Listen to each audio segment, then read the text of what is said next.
Welcome back to the Lakeside Lens. I'm Carrie Taylor. And I'm Braden Grannon. This Friday, the wait for homecoming is finally over. We sent Ian Copeland and Graham Porter to get more information on this year's Spirit Week. Like, it's my last one ever, so I'm going to go all out for every theme, and it's going to be a blast, and I hope the rest of the school feels me and goes all out, and it's not lame this year.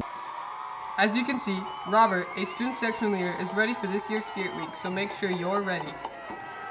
I low-key mess with Color Wars. It's kind of like a battle of the grades, and the seniors are going to win, of course, but still, it's like the battle of the grades. Like, the freshmen usually suck, but everything with their class is good, and I like Color Wars a lot.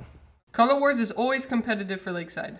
Represent your colors by wearing your grade. Seniors are wearing black, juniors white, sophomores red, freshmen blue, and staff are wearing American. My favorite is Color Wars because I like colors and they're really good when you battle them together.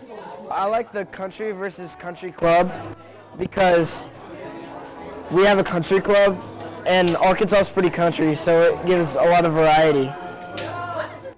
Many people are excited for this year's Spirit Week. Freshmen seem to love this year's themes. I'm Ian Copeland reporting for Lakeside Lens. Thanks, Ian and Graham. Along with the Lakeside Lens, we also have a magazine called the Lakeside Perspective. We sent Taylor Thibodeau to the team that works on the perspective to find out more. In many English classes, students might have noticed this poster for the Lakeside Perspective. The flyer advertises the Lakeside Perspective, campus's very own literary magazine. But what exactly does it contain? So we are a literary magazine that publishes student works that ranges from artwork to photography to nonfiction writing to creative writing, and we just love to see students come together and publish these works. Founders Yasmin Sekir and Mary Lopez love to write, but wanted a way to display their work. We all wanted an avenue to be able to express ourselves and for other people to see it, and that is how the perspective emerged.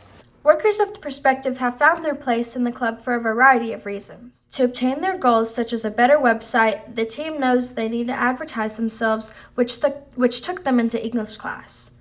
We just think that sometimes people can be a little bit scared or nervous to kind of share their works. So to have a little community to be able to do so, I think that's really important. By the end of the year, Yasmin says they'd like to have a more professional website, but in the meantime, you can still submit stories or attend their 7:30 meetings every Tuesday in room 501.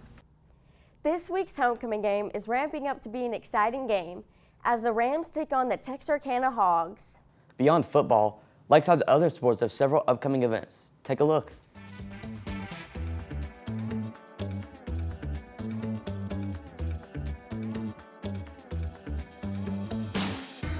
For our last story, the Fine Arts program's first show, Alice in Wonderland, is just around the corner.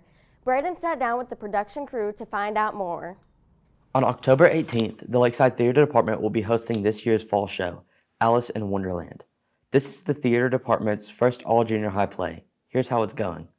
We have a new platform this year called BookTix that we will be letting people purchase tickets online.